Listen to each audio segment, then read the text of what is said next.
நம்மள மாதிரி ஒரு ஆசாமி அவன் நம்மள மாதிரியே கற்பனை பண்ணான். அதாவது நாம தான் இந்த உலகத்துல ரொம்பவும் கஷ்டப்படுறோம், மற்றவங்க எல்லாம் சந்தோஷமா இருக்கிறாங்க அப்படின்னு அவன் நினைச்சுக்கிட்டான். அவன் ஒரு நாள் கடவுளை வேண்டிக்கிட்டானா, சுவாமி, இந்த உலகத்துல எவ்வளவோ பேர் இருக்கிறாங்க, ஒவ்வொருத்தருக்கும் ஒவ்வொரு விதமான கஷ்டம் இருக்கலாம், ஒத்துக்கிறேன். இருந்தாலும் எனக்கு அது கொஞ்சம் அதிகமா இருக்கிறது மாதிரி தெரியுது. அதனால நீங்க எனக்காக ஒரு சின்ன உதவி செஞ்சா போதும். அது வேற ஒண்ணும் இல்லை, என்கிட்ட இருக்கிற துயரங்களை இன்னொருத்தர் யாருக்கிட்டையாவது கொடுத்துருங்க, அவர்கிட்ட இருக்கிற துயரங்களை என்கிட்ட மாத்தி கொடுத்துருங்க. ஒரு மியூச்சுவல் டிரான்ஸ்ஃபர், அவ்வளவுதான். அப்படி பண்ணிவிட்டா போதும் அப்படின்னு வேண்டிக்கிட்டானான். அன்னைக்கு ராத்திரியே அவன் ஒரு கனவு கண்டிருக்கான். வானத்திலிருந்து ஒரு குரல் கேட்டிருக்கு. அது என்ன சொல்லிச்சு தெரியுமா? ஏ ஜனங்களே, எல்லாரும் அவங்க கஷ்டங்களை ஒரு பையில போட்டு எடுத்துக்குங்க. அப்படி எடுத்துக்கிட்டு நேரா இந்த ஊர் எல்லையில இருக்கிற கோயிலுக்கு வந்து சேருங்க அப்படின்னு அந்த குரல். ஆஹா, கடவுள் நம்ம பிரார்த்தனைக்கு செவி சாய்ச்சுட்டார் அப்படின்னு சந்தோஷப்பட்டான் இவன். உடனே என்ன பண்ணா, தன்கிட்ட இருந்த கஷ்டத்தையெல்லாம் ஒரு சாக்கு பையில போட்டு எடுத்துக்கிட்டான். வீட்டை விட்டு வெளியில வந்தான். தெருவில் இறங்கி நடக்கிறான். அங்க பார்த்தா ஏகப்பட்ட பேர் ஆளுக்கு ஒரு பைய தூக்கிக்கிட்டு கோயிலுக்கு போயிட்டு இருக்கிறாங்க. சில பேர் மூட்டையா கட்டி தலையில சுமந்துக்கிட்டு போயிட்டு இருக்கிறாங்க. இவன் பார்த்தான். இவனுக்கு ரொம்ப ஆச்சரியமா இருந்தது. ஏன்னா எல்லாரும் வச்சிருக்கிற பை இவன் பைய விட பெருசா இருந்தது. இவன் பை தான் இருக்கிறதுலே கொஞ்சம் சின்னதா தெரிஞ்சது. இப்ப அவன் மறுபடியும் சாமியை வேண்டிக்கிட்டான், கடவுளே, இப்ப உள்ள சூழ்நிலையை கவனிச்சா என்கிட்ட இருக்கிற பைய பரவாயில்லன்னு தோணுது. அதனால வேற பை எதையும் மாத்த வேணாம், இதுவே பரவாயில்ல, இந்த பையோட திரும்பி வீட்டுக்கு போனா போதும்னு நினைக்கிறேன் அப்படின்னு எதோ நினைக்க ஆரம்பிச்சுட்டான் அவன். எல்லாரும் கோயிலுக்கு போய் சேர்ந்தாங்க. கோயில்ல அந்த குரல் மறுபடியும் கேட்டுது. எல்லாரும் அவங்கவுங்க பைகளை சோகத்துல தொங்க விடுங்க, திடீர்னு விளக்குகள் அணையும், மணி அடிக்கப்படும், அதுதான் அடையாளம். அந்த சமயத்துல இருட்டுல உங்களுக்கு வேண்டிய பைய நீங்க மாத்தி எடுத்துக்கலாம், தேர்ந்தெடுத்துக்கலாம். வெளிச்சம் இருக்கிறப்பவே உங்களுக்கு பிடிச்ச பைக்கு பக்கமா பார்த்து நீங்க நின்னுக்கலாம் அப்படின்னு சொல்லி விவரம் சொல்லிச்சான் அந்த குரல். அப்படி சொன்னதுக்கு அப்புறம் திடீர்னு விளக்கு அணைஞ்சுது, மணி அடிச்சுது. கொஞ்ச நேரம் கழிச்சு மறுபடியும் விளக்குகள்லாம் எரிஞ்சுது. இப்போ பார்த்தா எல்லாரும் அவங்கவுங்க பையையே கெட்டியா பிடிச்சிட்டு நிக்கிறாங்க. இவனும் அப்படியே நிக்கிறான். இவன் மெதுவா பக்கத்துல நிக்கிறவங்கிட்ட கேட்டானா, ஏன் நீங்க பைய கையிலேயே வச்சிருக்கிறீங்க, செவுத்துல மாட்டலையா அப்படின்னு கேட்டிருக்கான். இல்லப்பா, நீ ஏன் கையிலேயே வச்சிருக்கிறியோ அதே காரணத்துக்காக தான் நாங்களும் வச்சிருக்கிறோம். நம்ம கவலைகளை பத்தி நமக்கு ஓரளவுக்காவது தெரியும். ஆனா மற்றவங்க கவலைகள் நமக்கு பரிச்சயம் இல்லாதவை, பழக்கம் இல்லாதது. அதனால நமக்கு தெரிஞ்ச கவலைகளை சமாளிக்கிறது சுலபம். தெரியாததை சமாளிக்கணும்னா மறுபடியும் ஆரம்பத்தில இருந்து ஆரம்பிக்கணும். அதனால பழைய நண்பர்களோடு வாழறது தான் மேல் அப்படின்னு ஆனான். அதுக்கப்புறம் அவன் தன்னோட பைய போதும்னு வீட்டுக்கு திரும்பி வந்துட்டானான். இது ஒரு பெரியவர் சொல்லி இருக்கிற கதை. அதனால நம்ம கிட்ட இருக்கிற கஷ்டங்கள் தான் பெருசு, அதை இன்னொருத்தங்கிட்ட கொடுத்துட்டு மாத்திக்கலாம் அப்படின்னு நினைக்கிறது தப்பு. இதே மாதிரி இன்னொரு சம்பவம். ஒரு ஊர்ல ஒரு நாள் ராத்திரி ஆகாயத்திலிருந்து கடவுள் குரல் கேக்குது. இந்த ஊர்ல இருக்கிற ஜனங்கள்லாம் கொஞ்சம் கவனிங்க, உங்களுக்கு ஒரு செய்தி. அதாவது இங்க இருக்கிற ஜனங்கள்லயே கொஞ்சம் கூட கவலையே இல்லாத ஆள் யாருன்னு எனக்கு தெரியணும். அதனால எல்லாரும் அவங்க கவலைகளை ஒரு பையில போட்டு எடுத்துக்கிட்டு கோயிலுக்கு வாங்க அப்படின்னாரு கடவுள். உடனே வரிசையா எல்லாரும் வர ஆரம்பிச்சாங்க. எல்லார் கையிலையும் பை இருந்தது, சின்னதும் பெருசுமா. கவலையே இல்லாத ஆள் யாருன்னு தேடினார் கடவுள். ஒரே ஒரு ஆள் மட்டும் கையில எதுவும் இல்லாம வெறும் கையை வீசிக்கிட்டு ரொம்ப ஜாலியா நடந்து வந்துகிட்டு இருந்தான். கடவுள் அவங்ககிட்ட போனார். ஏப்பா, உனக்கு கவலையே இல்லையா அப்படின்னு கேட்டார். எனக்கும் சில கவலைகள்லாம் உண்டு அப்படின்னு அவன். எங்க அதெல்லாம்னு கேட்டிருக்காரு கடவுள். பின்னாடி லாரியில வந்துகிட்டு இருக்கு அப்படின்னு அவன். ஒரு ஊர்ல ஒரு ஆள் இருந்தான். அவன் ஒரு நாள் கோயிலுக்கு போனான்.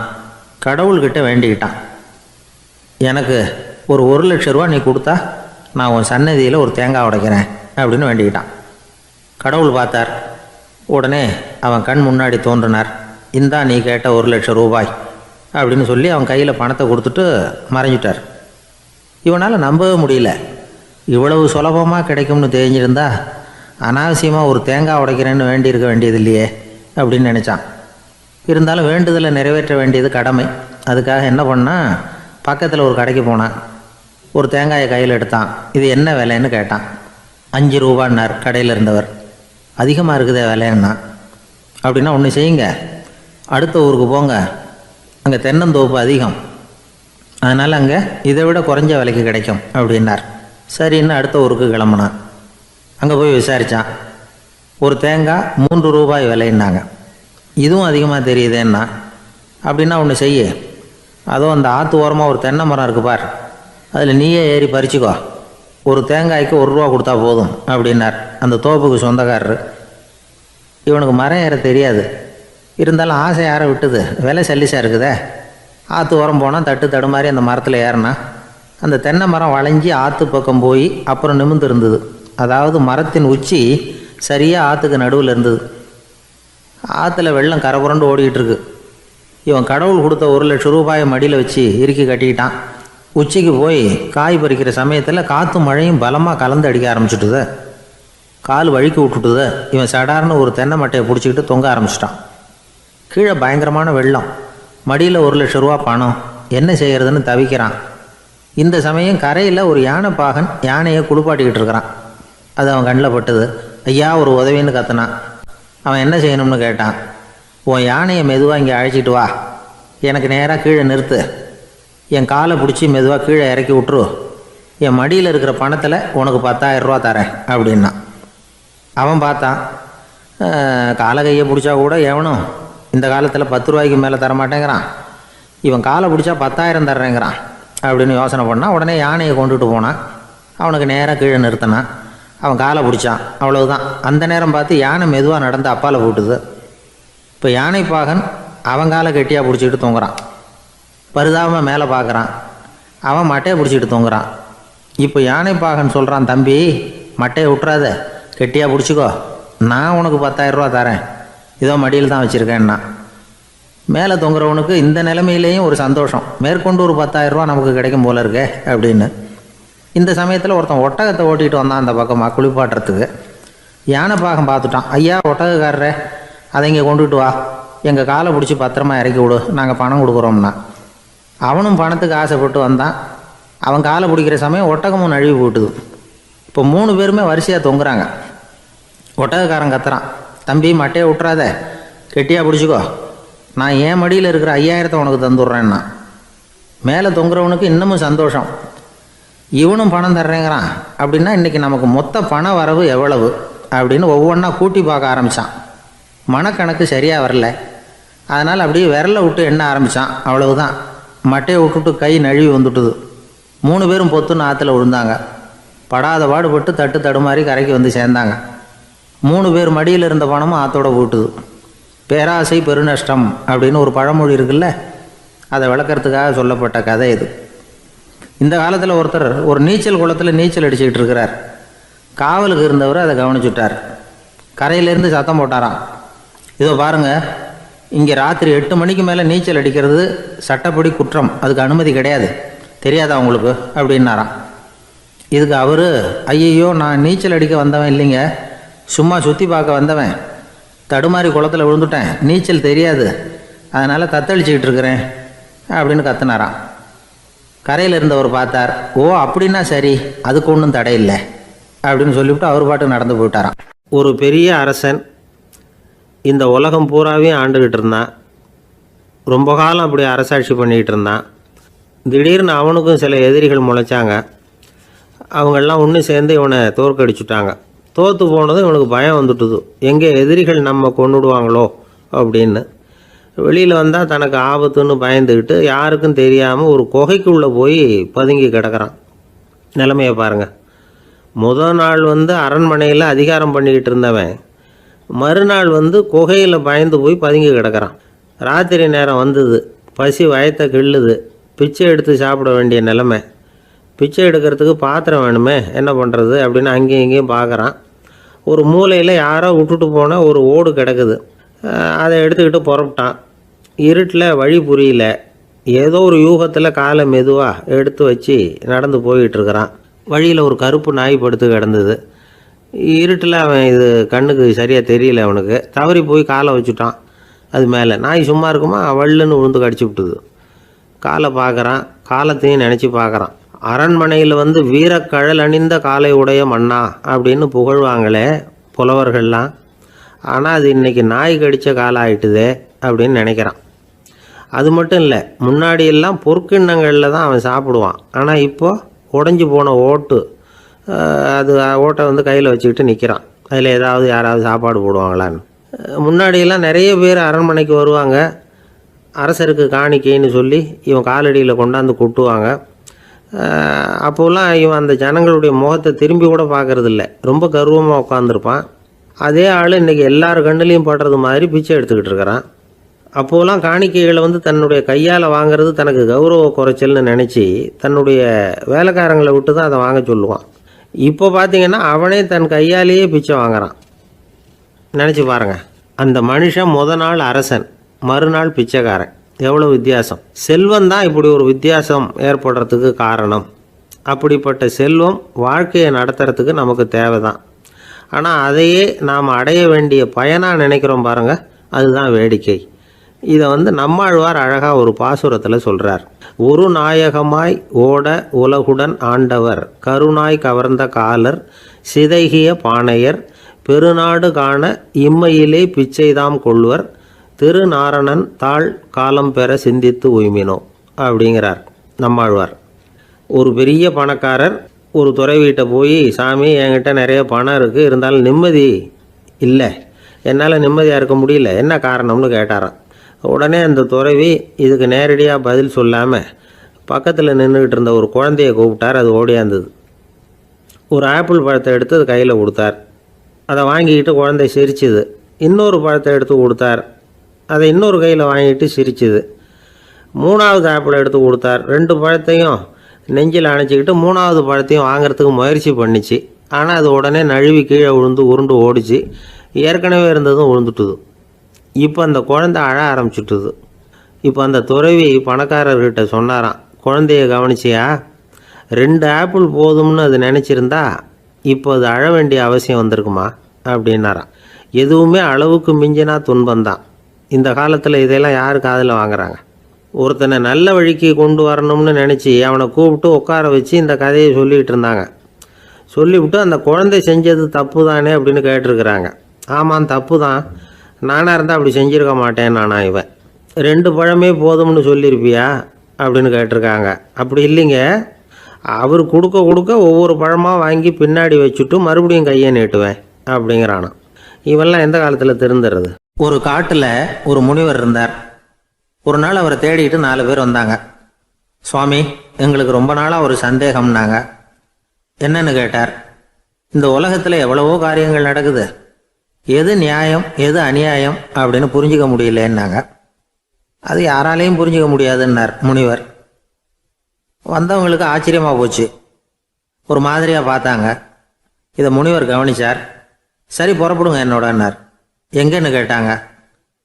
இப்போ உங்கள் 4 பேரையும் ஒரு புஷ்பக விமானத்தில் அழைச்சிட்டு போகிறேன். இந்த உலகத்தில் சர்வசாதாரணமாக நடக்கக்கூடிய ஒரு காட்சியை உங்களுக்கு காட்ட போகிறேன். நீங்கள் பார்க்க போகிற அந்த காட்சி நியாயமா அநியாயமா அப்படிங்கிறத என்கிட்ட சொல்லணும். நீங்கள் சரியான பதில் சொன்னால் புஷ்பக விமானத்தில் தொடர்ந்து பிரயாணம் பண்ணலாம். தவறான பதில் சொன்னால் இந்த புஷ்பக விமானம் உங்களை கீழே தள்ளி விட்டுரும் அப்படின்னார்.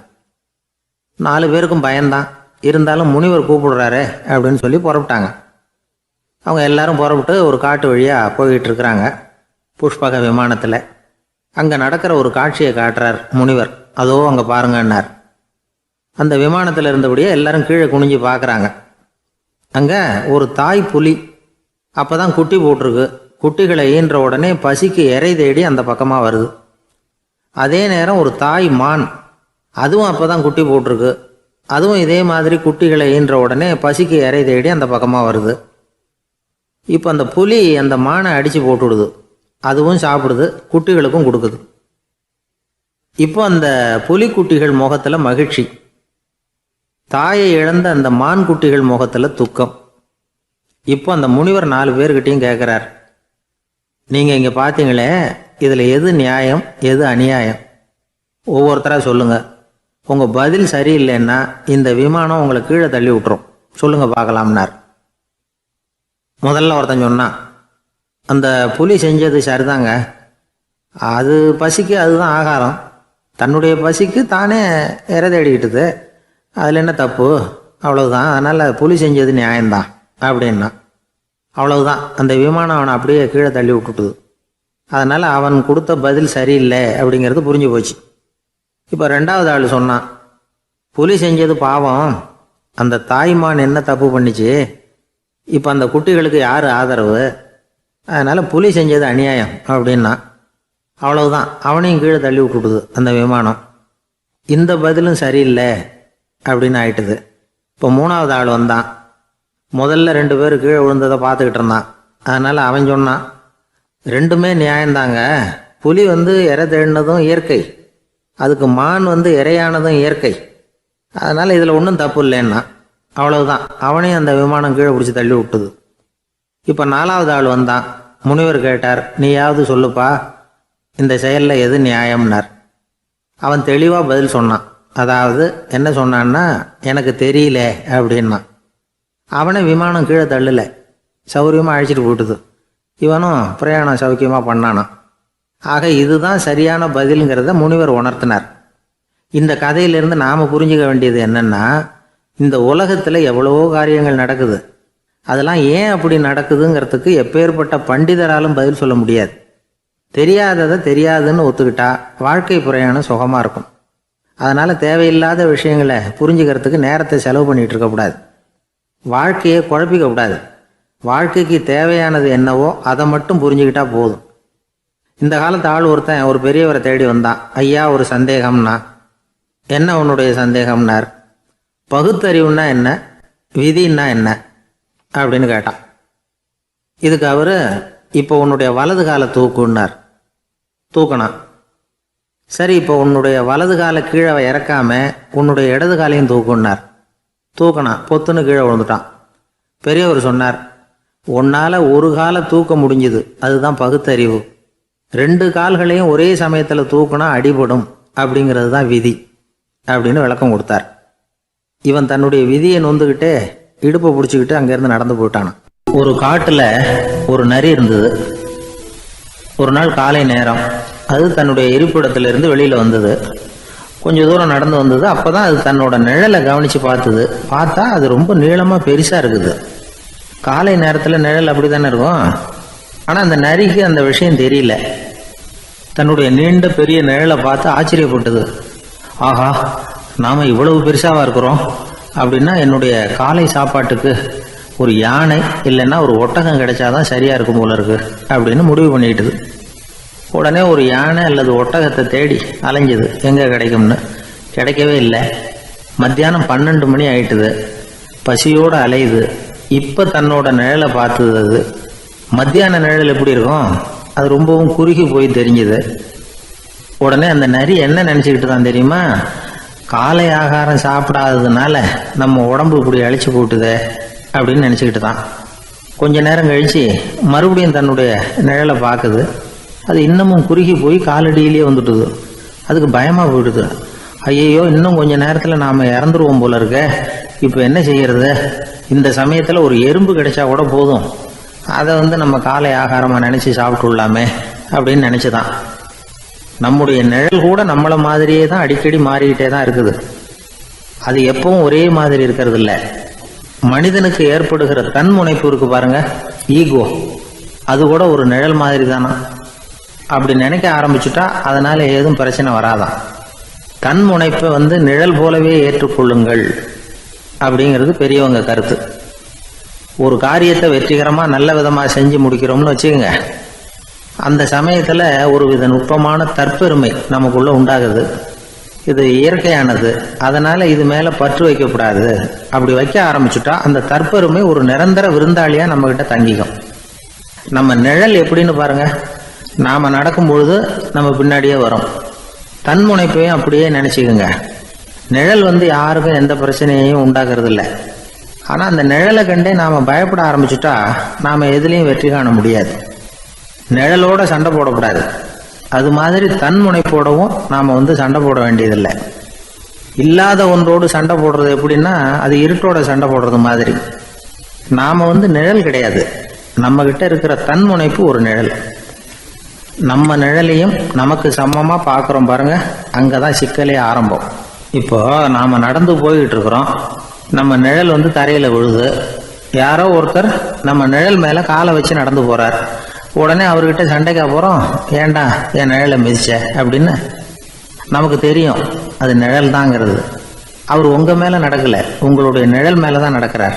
அது மாதிரி உங்க தன்முனைப்பின் மேல யாராவது நடந்தா உங்களை அவமானப்படுத்துறதா நினைக்கிறீங்க. காரணம் நாமளும் நம்ம தன்முனைப்பும் ஒண்ணுங்கிற நினைப்பு தான் காரணம், மற்றபடி வேற ஒன்றும் கிடையாது. நம்ம நிழல் மேல நடக்கிறவர் நம்மளை காயப்படுத்துறது இல்லை. தன்முனைப்பை வேண்டாத ஒன்னாவும் பார்க்க வேண்டியதில்லை. அது வந்து இயற்கை. நிழலை வந்து உங்க முன்னாடி வைக்க வேணாம், அது உங்க பின்னாடியே இருக்கட்டும். நிழலின் நிழலாகி விடாதீர்கள், நீங்கள் நீங்களாகவே இருங்கள். இதுதான் சான்றோர் சிந்தனை. ஒரு பேருந்துல ஒரே நெரிசல். ஒருத்தர் பக்கத்துல நின்றுகிட்டு இருந்தவர்கிட்ட ரொம்ப பணிவா விசாரிச்சார், ஏன் சார் நீங்க ஏதாவது பெரிய உத்தியோகத்துல இருக்கிறீங்களா அப்படின்னார். அப்படிலாம் ஒண்ணும் இல்லைங்கன்னார் அவரு. அப்படின்னா வேற ஏதாவது அரசியல்ல பெரிய பதவியில் இருக்கிறீங்களா அப்படின்னு கேட்டார். அதுவும் இல்லைங்கன்னார். சரி பணமாவது அதிகமா வச்சிருக்கீங்களா அப்படின்னு கேட்டார். அப்படிலாம் ஒன்றும் கிடையாது சார்னார் அவரு. அப்புறம் எதுக்குடா என் காலை மிதிச்சுக்கிட்டு இருக்கிற, எடுறா காலை அப்படின்னாராம் இவர். அசோக மன்னர் வந்துகிட்டு இருக்கார். அவருடைய ஆலோசகர்கள் எல்லாம் பக்கத்துல வந்துகிட்டு இருக்கிறாங்க. அந்த சமயத்துல எதிரில் ஒரு புத்த பிக்ஷு வர்றார். அசோகர் பார்க்கிறார். ஓடி போய் அவர் காலில் விழுந்து வணங்குறார். அசோக மன்னரின் தலை அந்த புத்த துறவியின் பாதத்துல பட்டுக்கிட்டு இருக்கு. பக்கத்துல நின்றுகிட்டு இருந்த அமைச்சருக்கு இது ரொம்ப சங்கடமா போச்சு. ரொம்ப வருத்தப்பட்டார். நம்ம அசோக சக்கரவர்த்தி எப்பேற்பட்டவர், அவரோட தலை ஒரு சன்னியாசியின் பாதத்துல படுறதா அப்படின்னு நினைச்சு ரொம்ப கவலைப்பட்டார். அரண்மனைக்கு திரும்பினதும் அமைச்சர் மெதுவா ஆரம்பிச்சார், அரசே எனக்கு ரொம்ப வருத்தமா இருக்குது அப்படின்னார். எதுக்குன்னார் மன்னர். அசோக சக்கரவர்த்தியின் தலை, அதாவது அந்த சிரம் ரொம்ப மதிப்புமிக்க ஒன்று, அது வந்து ஒரு சன்னியாசியின் காலில் படலாமா அப்படின்னார். அசோகர் பதில் சொல்லல, சிரிச்சார், போயிட்டார்.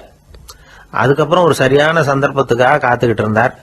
ஒரு நாள் அமைச்சரை கூப்பிட்டார். எனக்கு 3 தலைகள் வேணும் அப்படின்னார். சொல்லுங்க கொண்டுகிட்டு வரேன் அப்படின்னார் அமைச்சர். அசோகர் சொன்னார், முதல்ல எனக்கு தேவையானது ஒரு ஆட்டின் தலை, 2வது ஒரு புலியின் தலை, 3வது ஒரு மனிதனின் தலை. இதுதான் அசோகர் கேட்டது. எங்க இருந்தாலும் கொண்டு வாங்கன்னார். அமைச்சர் புறப்பட்டார். ஆட்டுத்தலை புலித்தலை கிடைச்சிட்டுது. அப்புறமா ஒரு சுடுகாட்டுக்கு போய் ஒரு மனித தலையும் சேகரம் பண்ணிட்டு ராஜா கிட்ட வந்துட்டார். அரசே உங்கள் ஆணைப்படி 3 தலைகளையும் கொண்டு வந்திருக்கிறேன்னார். அசோகர் பார்த்தார், ரொம்ப நல்லது, இப்ப இது 3ஐயும் எடுத்துக்கிட்டு போய் சந்தையில வித்துட்டு வாங்க அப்படின்னார். அமைச்சர் அதுகளை எடுத்துக்கிட்டு சந்தைக்கு போனார். முதல்ல ஆட்டுத்தலை நல்ல விலைக்கு வித்து போச்சு, நல்ல விலை கொடுத்து வாங்கிட்டு போட்டாங்க. அடுத்தபடியா புலி தலைய ஒருத்தர் வாங்கிட்டார். அதை பாடம் பண்ணி வீட்டில் மாட்டி வைக்கலாமே அப்படின்னு நினைச்சு அதையும் வாங்கிட்டு போட்டார். மனித தலையை மட்டும் வாங்கறதுக்கு யாரும் முன் வரல. எல்லாரும் அதை பார்த்துட்டு விலைக்கு போக ஆரம்பிச்சாங்க. அமைச்சர் திரும்பி வந்தார். அரசே இந்த தலையை மட்டும் யாரும் வாங்க மாட்டேங்கிறாங்க அப்படின்னார். சரி பரவாயில்ல, இதை வந்து இலவசமாவே எனாமாவே யாருக்கிட்டையாவது கொடுத்துட்டு வந்துருங்க அப்படின்னார். அமைச்சர் மறுபடியும் சந்தைக்கு போனார். இதை இலவசமா தரேன், இதை வாங்கிக்கோங்க அப்படின்னார். அப்பவும் அதை யாரும் வாங்கிக்கிறதுக்கு தயாரா இல்லை. மறுபடியும் திரும்பி வந்து மன்னர்கிட்ட விவரத்தை சொன்னார். இப்போ மன்னர் சொல்றார், அமைச்சரே உயிர் இருக்கிற வரைக்கும் தான் இந்த தலைக்கு மதிப்பு, ஜீவன் போனதுக்கு அப்புறம் அதோட மதிப்பும் போயிடுது. அதனால மதிப்பு இருக்கும் பொழுதே பெரியவர்கள் பாதம் பணிந்து அந்த புனிதத்தை வந்து பெற்றுக்கொள்ளணும் அப்படின்னார்.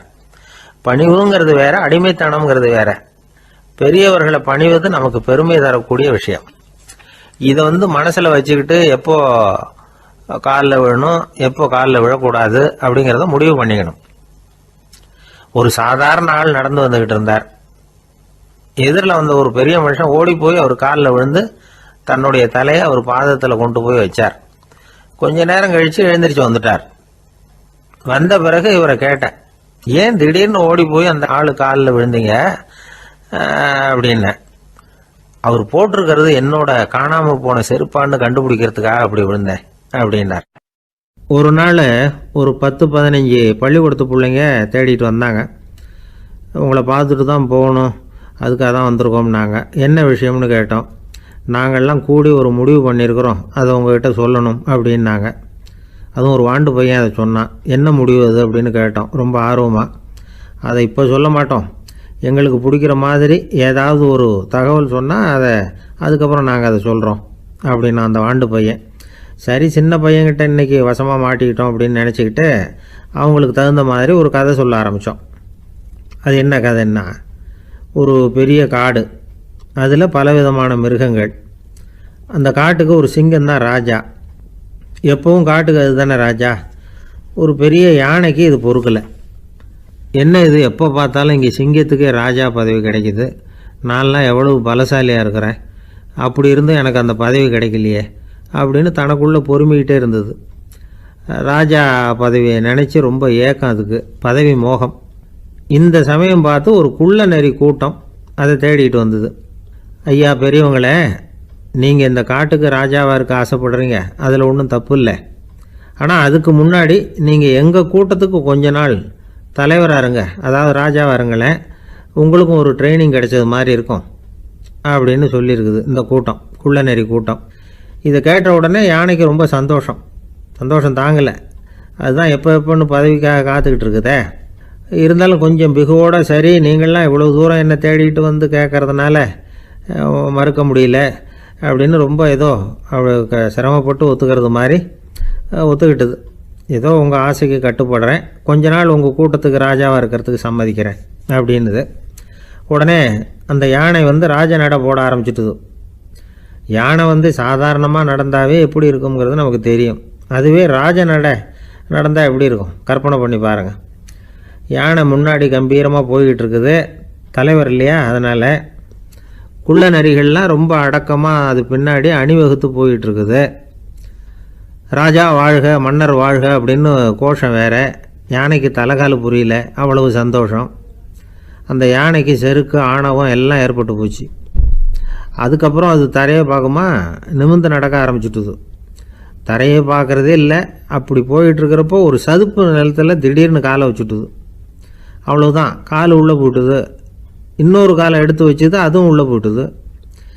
அந்த 2 காலையும் எடுக்கிறதுக்காக அடுத்த 2 காலையும் அழுத்திச்சு, அதுவும் உள்ளே போக ஆரம்பிச்சுட்டுது. இப்போ 4 காலம் வசமாக சேத்துல அழுந்தி போச்சு, எடுக்க முடியல. குள்ள நரிகள்லாம் அதை சுற்றி வந்தது. சிலது சுற்றி நின்று டான்ஸ் ஆட ஆரம்பிச்சுட்டுது யானையை பார்த்துட்டு. இதை யானை பார்த்தது. என்ன இது, தலைவர் நான் தவிச்சிக்கிட்டு இருக்கிறேன், தொண்டர்கள்லாம் சுற்றி நின்று வேடிக்கை பார்த்துக்கிட்டு இருக்கிறீங்க, டான்ஸ் ஆடுறீங்க அப்படின்னு கேட்டுதான். தொண்டர்களே, தலைவர் நான் தவிச்சிக்கிட்டு இருக்கிறது உங்களுக்கு தெரியலையா? இப்போ உடனே உங்கள் தலைவரை காப்பாற்ற வேண்டியது உங்கள் கடமை இல்லையா அப்படின்னு கத்துச்சான் அந்த யானை. குள்ள நரிகளில் ஒன்று முன்னாடி நின்று அந்த யானையை பார்த்து தான், தலைவரே எங்களுக்கு ரொம்ப நாளாக ஒரு ஆசை, அந்த ஆசையை நிறைவேற்றிக்கிறதுக்காகத்தான் உங்களை எங்கள் தலைவராக ஏற்றுக்கிறோம்னு சொன்னோம் அப்படின்னு தான். என்ன ஆசைன்னு கேட்டிருக்கு யானை. யானை கறி சாப்பிட்டு பார்க்கணுங்கிறது எங்களுக்கு ரொம்ப நாளாக ஆசை, அது இன்றைக்கி தான் நிறைவேற போகுது அப்படின்னு தான் அந்த நரி. இதை கேட்ட உடனே அந்த யானை அப்படியே மூர்ச்சி ஆகிட்டு தான். நரிகள்லாம் அது மேலே ஏறி குதற ஆரம்பிச்சுட்டு தான். பதவி மேலே இருந்த பேராசை அந்த பலசாலியான யானையையே மாட்டி விட்டுட்டுது பார்த்தீங்களா அப்படின்னு சொல்லி முடித்தோம் இந்த கதையை அந்த சின்ன பிள்ளைங்கக்கிட்ட. சரிங்க, இப்போ நாங்கள் உங்களை தேடி வந்த விஷயம் என்னங்கிறத சொல்லவா அப்படின்னா ஒரு வாண்டு பையன். சீக்கிரம் சொல்லு தம்பி, சஸ்பென்ஸ் தாங்கலை அப்படின்னோம். அவன் மெதுவாக எங்களை பார்த்து சொல்கிறான், எங்களுக்கு கொஞ்ச நாள் நீங்கள் தலைவராக இருந்தால் தேவலை அப்படின்னா.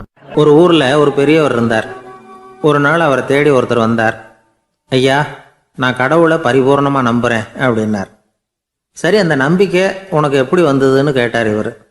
அவர் சொல்ல ஆரம்பித்தார், ஐயா எனக்கு கல்யாணம் ஆகி 10 வருஷம் ஆச்சு, ஆனாலும் குழந்தை பாக்கியம் இல்லை. அதுக்கு என்ன காரணமாக இருக்கும்னு நான் யோசனை பண்ணிகிட்டு இருந்தப்போ நண்பர் ஒருத்தர் ஒரு ஆலோசனை சொன்னார். உனக்கு மதப்பற்று இல்லை, எந்த கடவுளையுமே நம்ப மாட்டேங்கிற, அதுதான் காரணம். கடவுளை நம்பு, உனக்கு குழந்தை பாக்கியம் கிடைக்கும் அப்படின்னார். அவர் அப்படி சொன்னாரே தவிர எனக்கு சந்தேகம்தான். இருந்தாலும் அவர் சொன்னபடியும் நடந்து தான் பார்ப்போமே அப்படின்னு முடிவு பண்ணேன். கடவுளை நம்ப ஆரம்பித்தேன். அந்த வருஷமே அழகான ஆண் குழந்தை பிறந்தது. எல்லாம் இறைவன் அருள் அப்படின்னார். இவர் இப்படி சொன்னதை கேட்டதும் அந்த பெரியவர் சொன்னார், நீ சொல்கிறதெல்லாம் சரிதான், இருந்தாலும் இந்த காலத்தில் எந்த ஒரு காரியமாக இருந்தாலும் அதை சோதனை செஞ்சு பார்த்துட்டு தான் ஒரு முடிவுக்கு வந்து சேர முடியும். அறிவுபூர்வமான முடிவு அதுவாக தான் இருக்கும். அறிவியல் சோதனைகள் அப்படித்தான். ஒரு குறிப்பிட்ட விஷயத்தை பற்றி எத்தனை தடவை சோதனை பண்ணாலும் ஒரே முடிவு தான் கிடைக்கணும். அதுதான் சரியாக இருக்கும். அதனால் இப்போ மறுபடியும் ஒரு சோதனைன்னார். என்ன செய்யணும் அப்படின்னு கேட்டார் இவர். கடவுள்கிட்ட ஒரு பெண் குழந்தை வேணும்னு கேளு. முதல்ல ஆண் குழந்தையை கொடுத்தது மாதிரியே இப்போ ஒரு பெண் குழந்தையையும் கொடுக்குறாரா பார்க்கலாம் அப்படின்னார். சரின்னு சொல்லி இவர் அதே மாதிரி முயற்சி பண்ணினார். அதுக்கப்புறம் அவர் இந்த பெரியவர்கிட்ட வரவே இல்லை. கொஞ்ச காலம் கழித்து இவரே அவரை தேடிக்கிட்டு போய் கதவை தட்டினார். அவர் கதவை திறந்தார். என்ன ஆச்சு, கடவுள் கண் திறந்தாரா அப்படின்னு கேட்டார். அவர், அந்த சமாச்சாரம்லாம் நமக்கு வேணாம் சார். முதல் தடவை அது ஏதோ தற்செயலாக ஏற்பட்ட ஒரு சாதகம். இப்போ நீங்கள் 2வது தடவை சொன்ன பிறகு தினமும் கடவுளை வேண்டிக்கிட்டு தான் இருக்கிறேன், ஒன்றும் நடக்கலை அப்படின்னார் ரொம்ப விரக்தியா.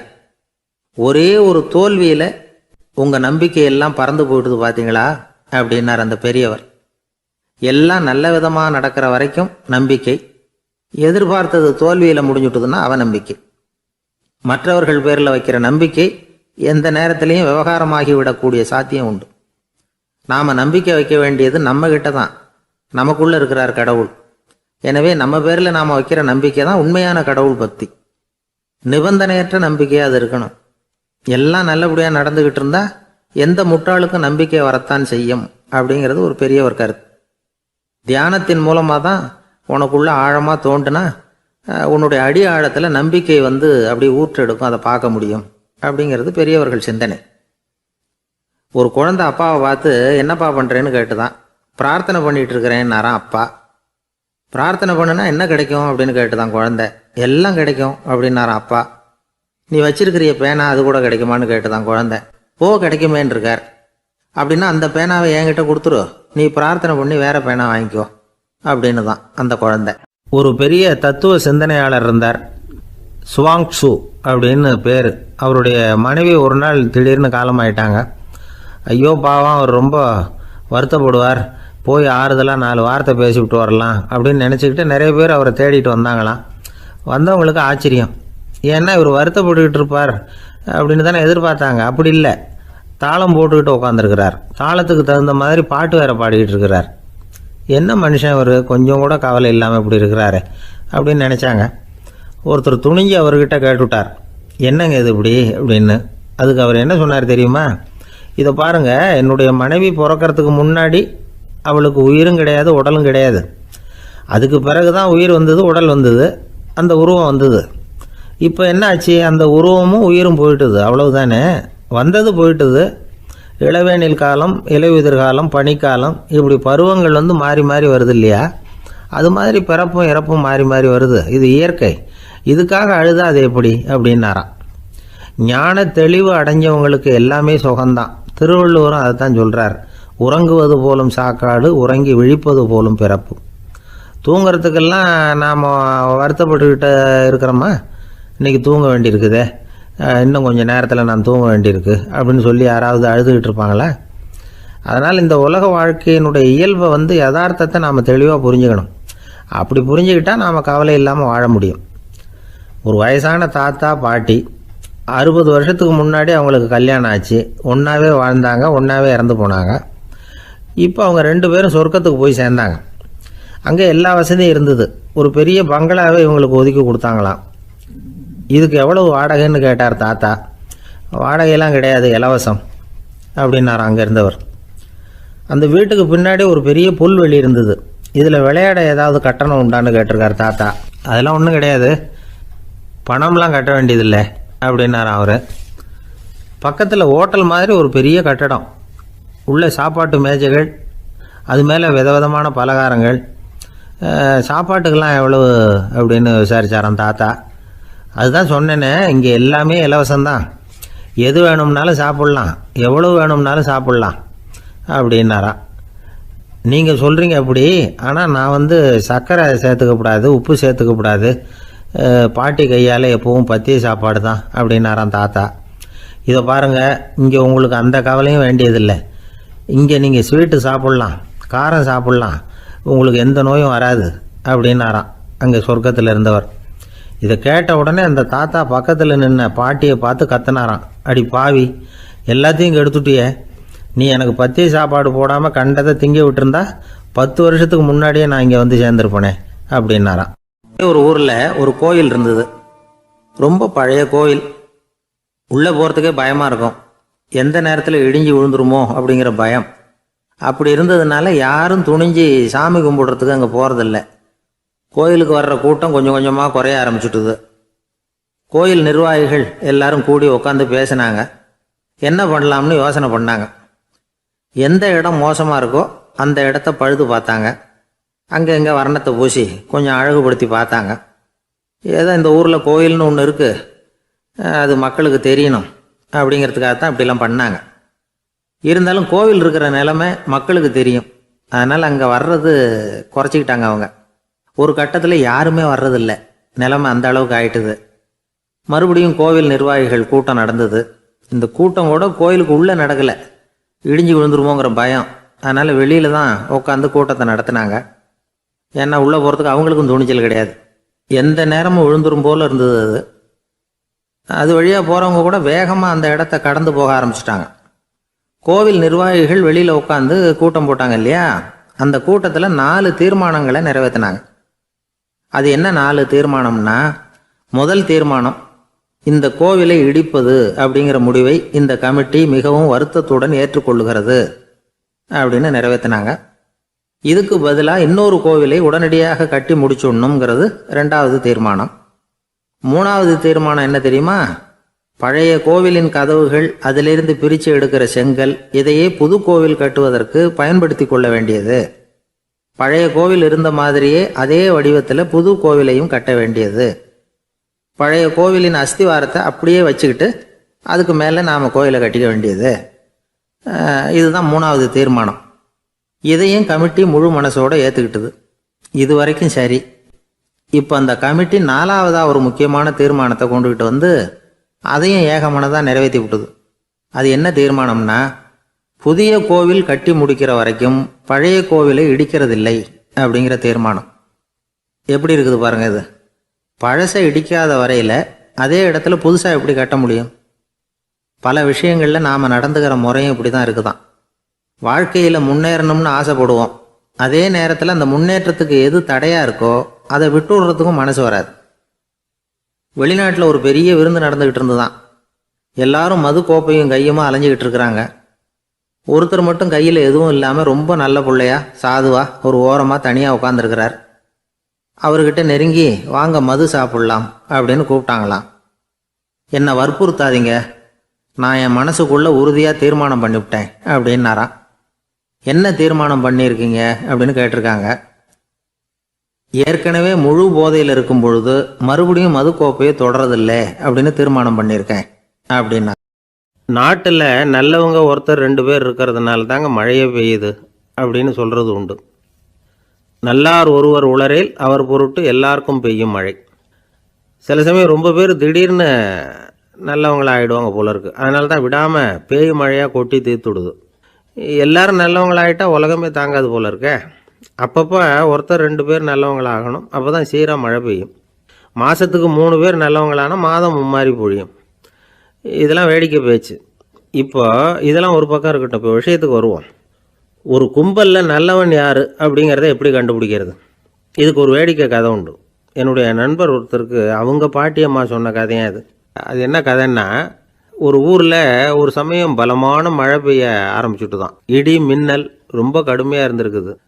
ஆரம்பித்த மழை வர வர கடுமையாக ஆகிட்டு இருக்குதே தவிர நிற்கிற பாடாக தெரியல. ஊர் ஜனங்கள்லாம் பார்த்தாங்க. இதுக்கு மேலேயும் வீட்டுக்குள்ளே இருந்தால் ஆபத்துங்கிறத புரிஞ்சுக்கிட்டாங்க. ஏன்னா வீடெல்லாம் இடிஞ்சு விழுந்துருமோங்கிற பயம். உடனே எல்லாரும் புறப்பட்டு ஊருக்கு பொதுவாக இருந்த ஒரு மண்டபத்தில் போய் தங்கிக்கிட்டாங்க. மின்னல் கடுமையாக இருந்தது. இடி எந்த நேரத்துலையும் விழலாம்ங்கிற நிலைமை. எப்போ விழலாம்னு பார்த்துக்கிட்டு இருக்குது. அந்த மண்டபத்தில் இருந்த ஜனங்கள் மனசுக்குள்ளே ஒரு பயம். நம்ம கூட்டத்தில் யாராவது ஒரு கெட்டவன் பாவம் பண்ணவன் இருந்தால் கூட இடி இந்த மண்டபத்தில் விழுந்துரும், அது எல்லாருக்கும் ஆபத்து அப்படின்னு நினச்சாங்க. சரி, இதுக்கு என்ன பண்ணலாம் அப்படின்னு யோசனை பண்ணாங்க. அந்த கூட்டத்தில் ஒரு பெரியவர் இருந்தார். அவர் ஒரு யோசனை சொன்னார். இதை பாருங்கள், அதுக்கு ஒரு வழி இருக்குது. அதோ எதிர்த்தாப்புல கொஞ்சம் தூரத்தில் ஒரு உயரமாக மரம் ஒன்று இருக்குது பாருங்கள். பொதுவாக இடி சுலபமாக விழறது அது மாதிரி உயரமான மரத்தில் தான். நம்ம கூட்டத்தில் இருக்கிறவங்க எல்லாரும் ஒவ்வொருத்தராக போய் அந்த மரத்தை தொட்டுவிட்டு திரும்பி வந்துடணும். நம்மள பாவம் பண்ணவன் யாரோ அவன் அந்த மரத்தை தொடுற சமயத்தில் இடி விழுந்துடும், அவன் மட்டும் போயிடுவான், மண்டபத்தில் இருக்கிற நாமெல்லாம் பொழைச்சிக்கலாம் அப்படின்னு ஐடியா கொடுத்தாரு அந்த பெரியவர். இது நல்ல யோசனையாக பட்டது. எல்லாரும் ஒத்துக்கிட்டாங்க. ஒவ்வொருத்தராக போய் அந்த மரத்தை தொட்டுவிட்டு திரும்பி வந்தாங்க. இடி எதுவும் விழலை. இன்னமும் பாவம் பண்ண ஆசாமி அதை போய் தொடலை போல இருக்குது அப்படின்னு நினச்சிக்கிட்டாங்க. ஒவ்வொருத்தராக போகிறாங்க, எல்லாரும் போய் தொட்டுவிட்டு வந்தாச்சு. இன்னும் ஒரே ஒரு ஆசாமி தான் பாக்கி. கடைசியாக இருந்த அந்த ஆள் பயந்துட்டான். இது வரைக்கும் இடி விழலைன்னா இப்போ என்ன அர்த்தம்? இப்போ நாம் தான் பாக்கி, நாம் தான் தப்பு பண்ண ஆள் போல இருக்குது அப்படின்னு நினச்சிட்டான். அதனால் துணிச்சலாக போய் தொடுறதுக்கு பயந்தான், தயங்கிக்கிட்டே இருந்தான். இருந்தாலும் மற்றவங்கள்லாம் சும்மா இருப்பாங்களா? கட்டாயப்படுத்தி கழுத்தை பிடிச்சி தள்ளாத குறையா அவனை தள்ளி விட்டாங்க, போய் தொட்டுட்டு வாடான்னு. அவன் நடுங்கிட்டே போய் அந்த மரத்தை தொட்டான். அதே வினாடி ஒரு பயங்கரமான மின்னல் இடி விழுந்துட்டுது. எங்கே விழுந்தது தெரியுமா? அந்த ஆள் மேலே இல்லை, மண்டபத்தில் விழுந்தது. மண்டபத்தில் இருந்தவங்க பூரா காலி. அந்த ஒரு ஆள் மட்டும் புழைச்சிக்கிட்டான். இந்த ஒரு ஆளை காப்பாற்றுறதுக்காக தான் இடி மண்டபத்தில் விழாமல் இருந்திருக்குது. இதுதான் கதை. அதனால் நல்லவங்க எப்படியும் தப்பிச்சுக்குவாங்க அப்படிங்கிறது ஒரு நீதி. ஒருத்தன் அப்படி தான் தெருவில் நடந்து போய்கிட்டு இருந்தான், ரொம்ப நல்லவன். எதிரில் ஒருத்தன் சைக்கிளில் வந்துக்கிட்டு இருந்தான். அதில் மோதி இவன் கீழே விழுந்துட்டான். சைக்கிள்காரன் உடனே இறங்கி இவனை தூக்கி விட்டான். இவன் எழுந்திரிச்சு அவனை முறைச்சி பார்த்தான். அப்படி பார்க்காதீங்க சார், நீங்கள் ரொம்ப புண்ணியம் பண்ணியிருக்கீங்க, அதுதான் இப்போ சைக்கிளில் மோதிக்கிட்டீங்க அப்படின்றான். என்ன அப்படி சொல்கிறேன் நான்? இவன் 10 நிமிஷத்துக்கு முன்னாடி நான் லாரி ஓட்டிகிட்டு வந்தேன், அப்போ நீங்கள் எதிரில் வந்திருந்தீங்கன்னா என்ன ஆயிருக்கும் அப்படின்னானா அவன்.